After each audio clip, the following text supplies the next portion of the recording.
नमस्कार, मैं हूं पवन त्यागी। हमारे देश के लोकप्रिय प्रधानमंत्री माननीय नरेंद्र मोदी जी देश की जनता के साथ मन की बात कार्यक्रम के माध्यम से हर महीने जुड़ते हैं और ये उन्होंने शुरुआत, आपको बता दें कि जब वो प्रधानमंत्री के रूप में देश में आए तो उसके बाद 3 अक्टूबर 2014 से अब तक लगातार निरंतर ये कार्यक्रम चल रहा है। इसके 100 एपिसोड पूरे होने पर एक पुस्तक देश के अंदर लॉन्च की गई इस पर, और उसमें उस पुस्तक में जो मोदी जी का मन की बात कार्यक्रम है उसमें उन्होंने किन लोगों को बुलाया, उससे बातचीत की, किन मुद्दों पर बातचीत की। और आपको याद होगा कि मन की बात कार्यक्रम में मोदी जी बहुत लोगों का जिक्र करते हैं। कई ऐसे इंटीरियर गांव में समाज का, देश का काम करने वालों का वो उल्लेख करते हैं जो पूरे देश और दुनिया के लिए प्रेरणादायक होता है। हम में से बहुत सारे लोग ऐसे होंगे जो मन की बात कार्यक्रम को बड़े ध्यानपूर्वक देखते होंगे।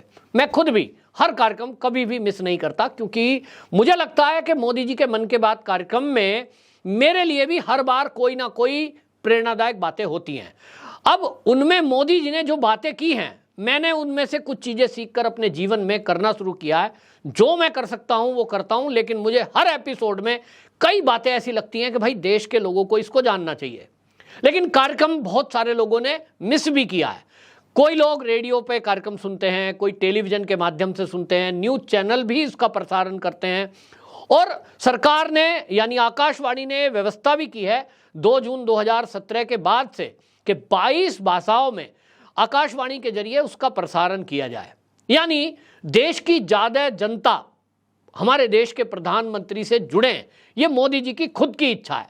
उन्होंने ये अपने कार्यक्रम में बताया कि मैं जब गुजरात का मुख्यमंत्री था तो मैं आम जनता से कभी चाहे मिल लेता था, किसी भी गांव में चला गया, लोगों से मिल लिया, किसी कार्यक्रम में मिल लिया।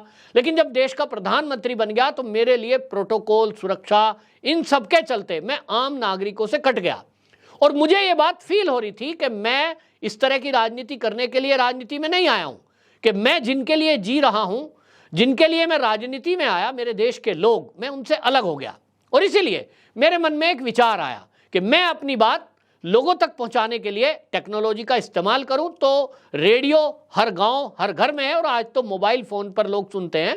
तो मन की बात कार्यक्रम का विचार आया, दूसरी तरफ जनता के विचार भी मुझ तक पहुंचे, और इसलिए मैंने चिट्ठी लिखने का आग्रह किया। और उसमें उसके बाद लोगों ने जो विश्वास जताया, वो जो चिट्ठियां लिखी, उससे मोदी जी तक हर एक इंटीरियर में छोटे छोटे गांव तक की जानकारी मोदी जी तक आने लगी और उसका जिक्र उन्होंने अपने एपिसोडों में किया।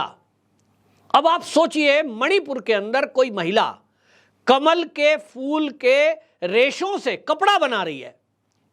यह मोदी जी ने अपने मन की बात के कार्यक्रम में इसका उल्लेख किया। हरियाणा के एक व्यक्ति सेल्फी विद डॉटर कार्यक्रम चला रहे हैं, क्योंकि हरियाणा में जो लिंग रेशो है स्त्री पुरुष का, वो इस कदर था, हम भी जानते हैं कि हरियाणा में लड़कियों को भ्रूण हत्या कर दी जाती थी, गर्भ में मार दिया जाता था, क्योंकि उनका मानना था कि जमीनों का बंटवारा ना हो तो लड़का पैदा हो, लड़की ना हो। इसकी रक्षा के लिए वहां जिस तरह से सुनील है हरियाणा के, वो आगे आए। मोदी जी ने उसका मन की बात में जिक्र किया और उसके बाद ये अभियान बन गया, बेटी बचाओ बेटी पढ़ाओ। तो ये जो कार्यक्रमों में मन की बात में 100 एपिसोड पूरे हो चुके हैं, इस पर एक पुस्तक लॉन्च हुई और उस पुस्तक में ये सारे संकलन है कि मन की बात में कब कब मोदी जी ने किस एपिसोड में क्या जिक्र किया, जनता ने उनसे क्या संवाद किया और उन्होंने कौन से लोगों के उदाहरण प्रस्तुत किए जिससे प्रेरणादायक जो प्रेरणा है देश के लोगों ने ली, तो उसका परिवर्तन, उसका क्या इफेक्ट, क्या असर हुआ। ये जो किताब है, ये इग्नाइटिंग कलेक्टिव गुडनेस, ये अंग्रेजी में लिखी हुई किताब है, अमेजोन पर खरीदने के लिए उपलब्ध है।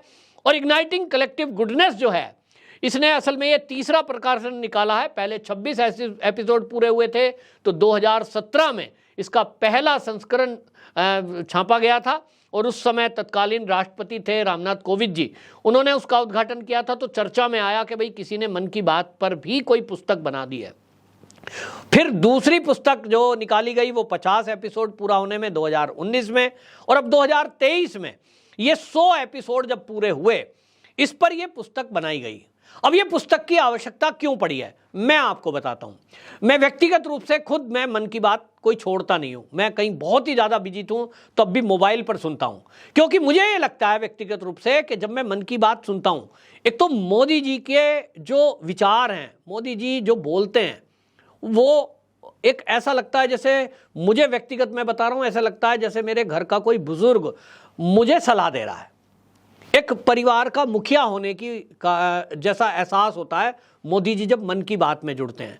कोई चुनावी भाषण दे रहे होते हैं तो वो राजनीति वाला होता है, लेकिन मन की बात गैर राजनीतिक कार्यक्रम है और उसमें बोले गए विचार एक ऐसे होते हैं जैसे एक परिवार में बैठकर हम चर्चा कर रहे हैं। और जब मोदी जी वहां किसी का नाम लेकर उल्लेख करते हैं, हाँ भाई अब हम जुड़ेंगे हरियाणा के सुनील जी से, जिन्होंने सेल्फी विद डॉटर अभियान शुरू किया था, और उसके बाद मोदी जी ने बताया कि उसके बाद मोदी जी के मन में आया बेटी बचाओ बेटी पढ़ाओ, और वो अभियान बन गया पूरे देश में। हरियाणा से चला हुआ आंदोलन पूरे देश का आंदोलन बन गया, एक व्यक्ति का अभियान। लेकिन मोदी जी ने जब जिक्र किया तो लोग जुड़े, और मैंने खुद मेरी बेटी के साथ सेल्फी ली और उसको अपलोड किया सोशल मीडिया पे। तो मैं देख रहा हूं कि जब मुझे वो असर हो रहा है मोदी जी के कार्यक्रम का, तो देश के करोड़ों लोगों पर हो रहा होगा। अब बहुत सारे लोग ऐसे हैं देश में जिन्होंने मन की बात कार्यक्रम मिस कर दिया। उनको लगता है मोदी जी शायद पॉलिटिक्स की बात करेंगे, आप बीजेपी को वोट दें, सरकार में कांग्रेस ये है, कांग्रेस खराब है, फलाना, जैसा राजनीतिक दल करते हैं। लेकिन ऐसे सभी लोगों ने बहुत जरूरी और महत्वपूर्ण चीज मिस कर दी है, जो इस मन की बात को एक राजनीतिक भाषण समझ रहे थे, जो एक पार्टी के प्रमुख नेता को ये सोच रहे थे, या देश के प्रधानमंत्री के तौर पर ये सोच रहे थे कि वो अपनी कोई बात रखेंगे, जैसा देश की विपक्षी पार्टियों ने इस मन के कार्यक्रम को, मन की बात को बदनाम भी किया, इसका मजाक उड़ाया गया। मोदी जी अपनी मन की बात तो रख रहे हैं, जनता की मन की बात तो सुनते नहीं है। इन विपक्षी पार्टी के नेताओं ने अगर ये मन की बात कार्यक्रम एक भी एपिसोड सुना होता तो मेरी गारंटी है कि सारी विपक्षी पार्टियां इसको ध्यानपूर्वक सुनते ही नहीं, अपनी पार्टी के लोगों को कहते कि भाई इस कार्यक्रम को जरूर सुनो। यह कार्यक्रम किसी पार्टी का उठकर नहीं है और एक प्रधानमंत्री बात नहीं कर रहा है, ऐसा लग रहा है एक परिवार का मुखिया एक परिवार के लोगों से बात कर रहा है। जब मोदी जी ने बात की मणिपुर की एक लड़की की जो वहां कमल के फूल के रेशों से कपड़े बना रही है, अब सोचिए कमल का फूल मेरे आसपास यहां तालाब हैं गाजियाबाद में, उसमें भी उगे हुए हैं, बस दिवाली के दिन उसकी पूजा का इस्तेमाल तो देखा है, लेकिन यह पहली बार सुना कि उसके रेशों से कपड़ा भी बनाया जा सकता है। मणिपुर में कोई बना रहा है, उसका जिक्र मोदी जी करते हैं और टेलीफोन पर उससे ना केवल बात करते हैं, उसका लाइव प्रसारण भी हुआ और इसके कारण से वो खुद दुनिया में फेमस हो गई। फिर वो बताती हैं कि जब से आपने हमसे बात की है हम तो वर्ल्ड फेमस हो गए, दुनिया के कई देशों में अब वो कपड़े की मांग हो गई है क्योंकि वो इको फ्रेंडली है। अब उसके बाद मेरे मन में आया कि क्या मैं भी कहीं ऐसा कर सकता हूं, छोटा सा तालाब बनाएं, फिर उसमें कमल के पेड़ फूल लगाएं, और फिर ये काम तो बड़ा आसान है, मैं सीख सकता हूं मणिपुर जाकर भी अगर ये व्यवस्था हो जाए। मेरे मन में उस मन के कार्यक्रम को सोचकर आया। तो जिन लोगों ने वो एपिसोड मिस कर दिए उनके लिए ये किताब बहुत महत्वपूर्ण है। और मैं तो ये कहता हूं अपने बच्चों को पहले खुद पढ़ें और फिर अपने बच्चों को जरूर पढ़ाएं। जो अभी छोटे बच्चे हैं जो पढ़ रहे हैं उनको इससे इतनी प्रेरणा मिलेगी, जैसे मैंने कहा कि इसमें व्यक्तिगत लोगों के जो अनुभव हैं उससे आपको लगेगा ये काम तो मैं भी कर सकता था, मैं भी कर सकता हूं, बच्चे भी जुट सकते हैं। उदाहरण के लिए आपको बताता हूं, जो कई लोग उत्तराखंड के उन्होंने तय किया, जिसमें प्रदीप सांगवान है, वो क्या कर रहे थे कि वो पहाड़ों पर कचरा लोग फेंक जाते हैं, टूरिस्ट जाते हैं, पन्नी फेंक दिया, प्लास्टिक का गिलास फेंक दिया, प्लास्टिक की बोतल को फेंक दिया, इससे लगा कि इससे तो प्रदूषण हो रहा है, पहाड़ पर प्रदूषण हो रहा है। तो इन्होंने कचरा बटोरने का काम कुछ लोगों को साथ लेकर किया, लेकिन मोदी जी की नज़र से ये बच नहीं सके। और मेरे ताज्जुब का ठिकाना नहीं रहा कि जब मैंने सुना मोदी जी बात कर रहे हैं और जिक्र कर रहे हैं कि देखिए एक जो है एक संस्था बनी है हीलिंग हिमालय, और वो क्या लोग कर रहे हैं, वो पहाड़ों का रक्षा करने के लिए क्या बेहतरीन काम कर रहे हैं। और अब हम बात करेंगे प्रदीप सांगवान जी से। मैं सोचता हूँ कि मोदी जी देश के प्रधानमंत्री हैं, इतना व्यस्त कार्यक्रम उनका रहता है, सुनने में आया है कि वो 3 से 4 घंटे ही कभी कभी रेस्ट करते हैं, देश विदेश की यात्राएं, इतनी समस्याएं, इसके बीच में उनके ध्यान में आ गया कि हिमालय में कोई एक क्लीनिंग का काम कर रहा है, कोई मणिपुर में कपड़ा बुनने का काम कर रही है, कोई सेल्फी विद डॉटर चला रहा है। ये जो टीम वर्क है ये बेहतरीन है, और ये तभी कोई कर सकता है जिसके हृदय में ये पीड़ा हो कि हमारे देश के लोग आखिरकार इसके लिए जागृत हों कि हमें भी कुछ देश के लिए करना चाहिए। ये देश हमें देता है सब कुछ, हम भी तो कुछ देना सीखें। ये मैंने संघ के गीत को सुना है शाखा में, लेकिन लगता है कि हम केवल क्या करें तो क्या करें। मोदी जी ने बताया है मन के कार्यक्रम में, मन की बात में, कि आप ऐसा भी कर सकते हैं कि भारत के जो देसी नस्ल के कुत्ते हैं उनके रक्षण के लिए कुछ कर सकते हैं। तो उसमें जिक्र आया है 100वें एपिसोड में कि देखिए एक छोटा सा दुकानदार है लेकिन वो ब्रेड के पैकेट, बिस्किट के पैकेट कुत्तों को खिलाता है। अब मेरे दिमाग में आया इतना तो यार हम भी कर सकते हैं। घर में रोटी बनती है, पहली रोटी पहले से ही गाय के लिए निकलती है, तो गौ पालन हम नहीं कर सकते, मान लिया शहर में रहते हैं तो गाय के लिए एक रोटी तो दे ही सकते हैं, कुत्तों को कुछ ब्रेड या घर से रोटी बना कर दे सकते हैं, और ये मैं कर सकता हूं। तो जो मुझे लग रहा है 50+ होने के बाद कि जो मोदी जी ने ये कार्यक्रम में अपने लोगों को शामिल किया है, जिनसे चर्चा की है, फोन कॉल की है, बात की है, क्या मोदी जी मुझसे भी कभी बात कर सकते हैं? तो इस इच्छा से नहीं, लेकिन मुझे लगा कि ये कितने भाग्यशाली लोग हैं। शायद मैं उतना भाग्यशाली नहीं हूं। मैं भी ऐसा कुछ कर रहा होता तो मोदी जी की कॉल मुझ पर जरूर आती, क्योंकि मोदी जी की नजर बहुत दूर तक है और वो एक आध्यात्मिक व्यक्ति भी हैं। उनकी नज़र से शायद उनके पास जो आध्यात्मिक शक्ति है वो है उनके पास कुछ देखने की, कि वो कहीं तक जाती है। तो मैं इसलिए कहता हूं कि जो ये पुस्तक है जिसको ब्लू क्राफ्ट ने छापा है, इग्नाइटिंग कलेक्टिव गुडनेस, ये वाकई में एक अनमोल रत्न की तरह है। जिन लोगों ने भी ये एपिसोड मिस कर दिए, उसको सुनना, बैठना, अब 100 एपिसोड आप सुनेंगे तो कितना टाइम लगेगा आपको, है ना?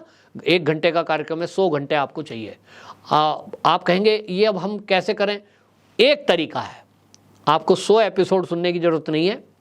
आप इस पुस्तक को अमेजोन से खरीदिए, इग्नाइटिंग कलेक्टिव गुडनेस, और जब आप इसको क्लिक करेंगे, ब्लू क्राफ्ट की प्रकाशन है, और जब आप खरीदेंगे और पढ़ेंगे तो आपको लगेगा, जिस एक शब्द बोलते हैं गागर में सागर, गागर में सागर उल्हेड़ने का काम ये ब्लू क्राफ्ट ने किया है। और इस पुस्तक को पढ़ने के बाद मेरा पक्का दावा है, क्योंकि मैंने पढ़ा है, तब से मैं बता रहा हूं, मैंने अपने परिवार में बेटी को पढ़ाया, बेटे को पढ़ाया और दोस्तों को सलाह दी है। मैंने खुद पढ़ा है, तो उसमें मैं कह रहा हूं कि एक एक शब्द ऐसा है। जैसे मोदी जी ने कारण बताया मन की बात कार्यक्रम क्यों शुरू किया, जैसा मैंने शुरू में बताया, उन्होंने कहा कि मैं चाहता था जनता से मैं जुड़ूं, मैं उस तरह से जीना ही नहीं चाहता। और लोग चिट्ठी लिखते हैं, मैं फ़ोन पे बात करता हूं, लोगों की सलाहें मेरे लिए आती है, ये एक जुड़ाव है। तो इसीलिए आपको बताएं, हमारे देश के गृह मंत्री अमित शाह, उन्होंने इस पुस्तक के बारे में अपना कमेंट लिखा। उन्होंने कहा यह किताब इस बात पर रोशनी डालती है कि प्रधानमंत्री मोदी जी ने किस प्रकार अपने शब्दों की ताकत से राष्ट्र के लोक कल्याण का ऊंचा लक्ष्य हासिल करने के लिए लोगों को एकजुट किया है। ये गृह मंत्री अमित शाह जी ने क्यों लिखा? जैसा मैं बता रहा हूं कि एक अभियान पहले से कुछ लोग चला रहे थे। कोई नदी को क्लीन करने के लिए काम कर रहा था, कोई पोखर को क्लीन करने का काम कर रहा था, कोई पर्वतों को क्लीन कर रहा था, कोई कुत्तों की रक्षा के लिए, कोई गाय की रक्षा के लिए, छोटे छोटे गांव में अपने लेवल पर कुछ काम कर रहे थे। लेकिन जब मोदी जी ने उनसे बात की, उनका जिक्र अपने एपिसोड में किया, और फिर ऐसा नहीं कि खाली बात करके छोड़ दी, उस राज्य का प्रशासन है, फिर वो जागता है कि अरे मोदी जी ने जिक्र किया, कहां है ये गांव, कौन है वो व्यक्ति, फिर वो सारी सुविधाएं जुटती हैं। और उसके कारण आज देश के अंदर मोदी जी के इस मन की बात कार्यक्रम के माध्यम से जिन लोगों को उन्होंने जोड़ा है, जो उसमें पुस्तक में उल्लेख है, जिनका जिक्र है, वो एक हीरो बन गए और उनकी एक पहचान हुई समाज और देश में और दुनिया में। बराक ओबामा जी के साथ जो एपिसोड मोदी जी ने किया था, आप याद करिए, अमेरिका के राष्ट्रपति बराक ओबामा, और उनके साथ मन का कार्यक्रम, मोदी जी क्या बोलते थे उनको? बराक। ऐसा लगता है जैसे दो दोस्त बैठकर बात कर रहे हैं। अच्छा बराक, आपसे मेरी ये बात है, अंग्रेजी में वो था और वो हिंदी में भी बोलते थे। मोदी जी, उनको ट्रांसलेटर दिया हुआ था और वो उसकी इंग्लिश सुन पाते थे। तो ऐसा लग रहा था कि जैसे दो दोस्त बैठकर बात कर रहे हैं। उसकी पूरी दुनिया में चर्चा हुई। हम सबको भी गर्व होगा कि जब हम जानेंगे कि हमारे देश में हमें एक प्रधानमंत्री के रूप में एक कोई राजनेता नहीं मिला है, हमें एक संत मिला है। हमें एक ऐसा लग रहा है हमें परिवार का, मेरे दादाजी ही हैं, शायद किसी को लगेगा मेरे पिताजी जैसे ही हैं। वो राजनेता नहीं है, उनके अलग अलग रोल हैं। कभी वो राजनेता बनकर एक सख्त निर्णय लेते हैं, लेकिन मन की बात एपिसोड अपने देश के लोगों से जुड़कर उनको ये प्रेरित करता है कि मेरे देश का जो प्रधान सेवक है उसकी नज़र मुझ पर है, तो क्यों ना मैं भी देश के लिए कुछ और करूं। जैसा मैंने कहा, मेरे को कई ऐसे काम लगे कि इनको तो मैं कर ही सकता हूँ, और छोटा छोटा मैंने अपने तरह से शुरू किया है। कुछ गाय को रोटी देने का, कुछ कुत्तों को संरक्षण करने का, कुछ मैं समझता हूँ कि पन्नी और पॉलीथीन जो है उसके जो कर सकता हूँ, लोगों को कहने का। ये मुझे उस पुस्तक के पढ़ने के बाद लगा कि क्योंकि मुझे पहले लगता नहीं था कि मन की बात कार्यक्रम देख रहे हैं, लेकिन इस पुस्तक में क्या, तो बच्चों को पढ़ाया मैंने। मेरे 2 बच्चे हैं, लड़का लड़की हैं, और देखिए उन दोनों ने उस पुस्तक को पढ़ने के बाद कहा, पापा ये तो किताब बहुत प्रेरणादायक है और हम अपने फ्रेंड्स को भी रिकमेंड करेंगे इसको पढ़ाया जाए। तो आप भी उस पुस्तक को ज़रूर पढ़ें और अपने बच्चों को ज़रूर पढ़ाएं और दोस्तों को उसके लिए बताएं कि गागर में सागर है ये किताब, इग्नाइटिंग कलेक्टिव गुडनेस। तो ज़रूर आप पढ़ें और कमेंट बॉक्स में ज़रूर लिखें अगर आपने ये पुस्तक पढ़ी है और इसके बारे में आपकी क्या सलाह है। जो इसके प्रकाशक हैं उन तक भी आप कोई मैसेज देना चाहते हैं, अपनी कोई राय देना चाहते हैं, तो ज़रूर कमेंट बॉक्स में रखें। वंदे मातरम।